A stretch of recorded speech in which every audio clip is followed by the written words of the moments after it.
वो कितना भारी मात्रा में गाज आया होगा, अभी वहाँ नाव चालक आएगा और नाव चालक उसके ऊपर केमिकल डालेगा, वो गाज खत्म हो जाएगा। लेकिन आगे से जब तक रुकावट नहीं होगी तब तक इसमें कोई भारी बदलाव हमें देखने को नहीं मिल सकता है। तो एक तो यमुना गवर्नमेंट अपने तरीके से साफ सफाई कर ही रही है, लेकिन एक सबसे जो बड़ा विषय है यहाँ गंदगी फैलाने का, देखिए एक युवक है हेलमेट लगाए हुआ है और पूजा अर्चना के नाम पे उस यमुना के अंदर में वो गंदगी फैलाने का काम कर रहा है। आस्था करो, लेकिन आप आस्था अपने घर में करो, लेकिन आप यमुना गंदा करते हैं, सरकारें बदनाम होती है कि सरकार गंदगी को कंट्रोल नहीं कर पाती। आप देख सकते हैं, तो प्रभावित होते ही हैं। आप देख सकते हैं मेरे सामने, ये देखिए एक और साहब आए हैं और वो भी उस साहब, तो कहीं ना कहीं ये भी एक बहुत मेजर इशूज है कि जो लोग हैं जो आस्था के नाम पे यमुना को गंदगी फैलाने का काम कर रहे हैं अभी इनसे, और उसके ऊपर जो केमिकल वो फेंकेगी गाड़ी, और गाड़ी केमिकल फेंकने के साथ साथ उसको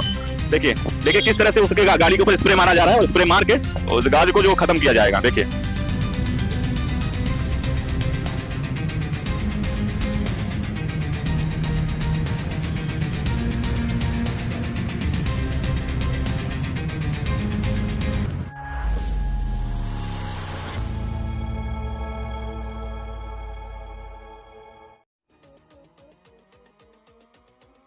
नमस्कार साथियों, मैं हूं विनय कुमार, आप देख रहे हैं इंडियन वीजा टीवी। आज हम हैं कालिंदी कुछ पे, उस यमुना पे।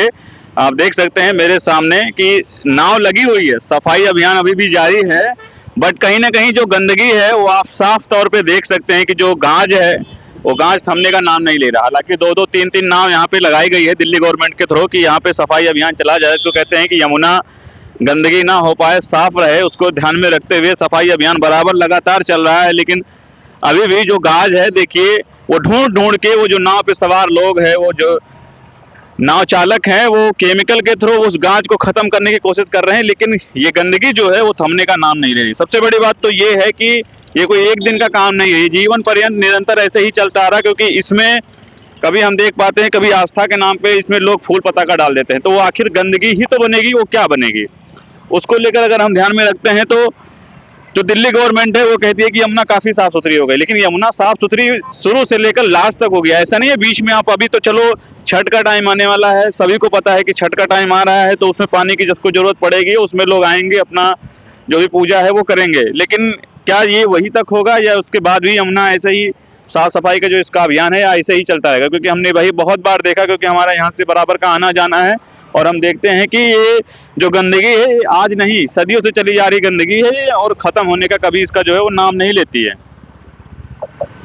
तो आप देख पा रहे होंगे कि नाव चालक जो गाज उधर से आ रहा है उस तरफ से, उसको ढूंढ ढूंढ के खत्म करने की कोशिश कर रहे हैं, उसके ऊपर केमिकल डाल रहे हैं, लेकिन फिर भी जो गाज आएगा नहीं तो फिर वो गंदगी आगे पहुंच नहीं पाएगी। लेकिन आप अगर अभी आगे से आप उसका रोकथाम नहीं करेंगे और अगर बीच में सोचेंगे कि केमिकल के थ्रू हम इसको खत्म कर देंगे, तो देखिए तीन नाव चालक हैं और तीनों किस तरह से अपनी मेहनत से वो गाज को खत्म करने की कोशिश कर रहे हैं, लेकिन फिर भी वो गाज खत्म होने का नाम नहीं ले रहा है। एक तरफ से वो खत्म कर रहे हैं तो दूसरी तरफ से वो गाज सामने चली जा रही है। आप मेरे सामने वीडियो में खुद देख सकते हैं कि नाव चालक कितनी मेहनत के साथ में उस गाज को खत्म करने की कोशिश कर रहे हैं, और वहाँ पे कैंपेन भी लगा हुआ है। मुझे लग रहा है कि गवर्नमेंट के थ्रू वहाँ पे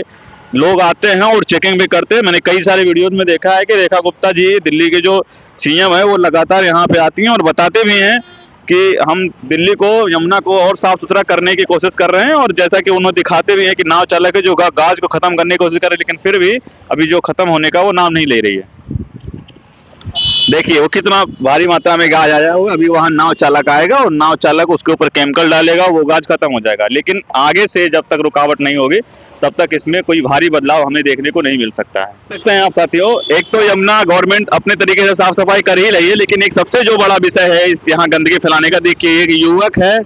हेलमेट लगाए हुआ है और पूजा अर्चना के नाम पे उस यमुना के अंदर में वो गंदगी फैलाने का काम कर रहा है। आस्था करो, लेकिन आप आस्था अपने घर में करो, लेकिन आप यमुना गंदा करते हैं, सरकारें बदनाम होती हैं कि सरकार गंदगी को कंट्रोल नहीं कर पाती। आप देख सकते हैं मेरे सामने बाइक खड़ा करके वो झोली से निकाल के उस यमुना के अंदर में वो प्रवाहित कर रहा है। कहीं ना कहीं वो अपने आस्था से जुड़ा हुआ उस विषय को कंप्लीट करने की कोशिश कर रहा है, लेकिन कहीं ना कहीं आप देख पाएंगे कि यही छोटी छोटी चीजें उस यमुना को गंदगी की तरफ ले जाती हैं, और वही गंदगी जिसको जब गंदगी फैलती है तो उससे काफी जानवर ही प्रभावित होते हैं और इंसान तो प्रभावित होते ही हैं। आप देख सकते हैं मेरे सामने, ये देखिए एक और साहब आए हैं और वो भी उस साहब, तो कहीं ना कहीं ये भी एक बहुत मेजर इशूज है कि जो लोग हैं जो आस्था के नाम पे यमुना को गंदगी फैलाने का काम कर रहे हैं। अभी इनसे पूछा जाएगा तो इनके पास कोई जवाब नहीं होगा कि इस तरह से ये क्यों डायरेक्टली लाके डिस्पोज कर रहे हैं यहाँ पे। ये कोई डिस्पोज करने की जगह नहीं है, बल्कि हमें खुद ये चीज समझना होगा कि हम लोग गंदगी फैलाने के खुद ही जिम्मेदार हैं, और गंदगी फैला फैला के हम ही खुद उस रास्ते पे ले जाते हैं कि गवर्नमेंट को साफ सफाई करनी पड़ती है। क्योंकि अगर हम ही अपने आप को कंट्रोल कर लें, गंदगी ना फैलाए, तो मुझे नहीं लगता कि एक समय ऐसा आएगा जो यमुना अपने आप, वो डस्ट है, वो फूल मालाएं हैं, ये कहाँ जाके इसी गंदगी में तो जाके जाएंगे, फिर आगे जाके ये रुकेंगे, आगे जाके कचरा फैलेगा, तो लोगों को लगता है कि यमुना गंदी हो गई। तो यमुना गंदी करने के आधे जिम्मेदार तो हम लोग खुद हैं, क्योंकि जिस हमारी आस्था की वजह से ये चीजें यहाँ पे बढ़ती चली जाती हैं, और जो गंदगी आ रही है ये और भी जो आगे से आ रही है उसको मिला के एक भारी गंदगी में तब्दील हो जाता है, जिसको गवर्नमेंट को इसको लेकर एक्शन लेना पड़ता है और कहीं ना कहीं सफाई अभियान चलाना पड़ता है। इसमें गवर्नमेंट का भी पैसा लगता है और उसका समय भी लगता है, हर चीज उसमें खर्च होता है। लेकिन हम ही लोग अगर अपने आप को कंट्रोल कर लें, इस तरह की दिक्कतें खत्म हो जाएंगी। आप देख सकते हैं कि गज्जा आया हुआ, देखिए गाड़ी जा रही है, अब गाड़ी और उसके ऊपर जो केमिकल वो फेंकेगी गाड़ी, और गाड़ी केमिकल फेंकने के साथ साथ उसको देखिए देखिए किस तरह से उसके गाड़ी के ऊपर स्प्रे मारा जा रहा है, और स्प्रे मार के उस गाड़ी को जो खत्म किया जाएगा। देखिए अभी आगे से और गाज आ रहा है और उस पर स्प्रे लगातार मारा जा रहा है, उसके बीच से नाव निकाली जा रही है ताकि वो डिस्ट्रीब्यूट हो जाए और वो दिखाई ना दे एक तरफ। क्योंकि ये सफाई अभियान के नाम पे जो ये बोलते हैं कि इतनी अच्छी सफाई हो रही है, उसको लेकर जब सफाई नहीं दिखेगी तो लोग सवाल करेंगे, और सवाल करेंगे तो गवर्नमेंट से सवाल करेंगे, और ये सवाल एक नहीं बल्कि कई सारे लोग करेंगे, तो गवर्नमेंट को इसको सोचने का एक विषय बन जाएगा। तो उसको लेकर ध्यान में रखते हुए जो सफाई अभियान है वो निरंतर चल रहा है, हालांकि बहुत अच्छा काम चल रहा है, क्योंकि पहले की अपेक्षा अब हम देख पा रहे हैं कि काफी यमुना जो है काफी साफ सुथरी हो चुकी है इस वक्त। लेकिन और भी सफाई की जरूरत है, खासकर उसमें हम लोग खुद का अपने आप को कंट्रोल करें, आस्था के नाम पर इस तरह की गंदगी ना फैलाएं।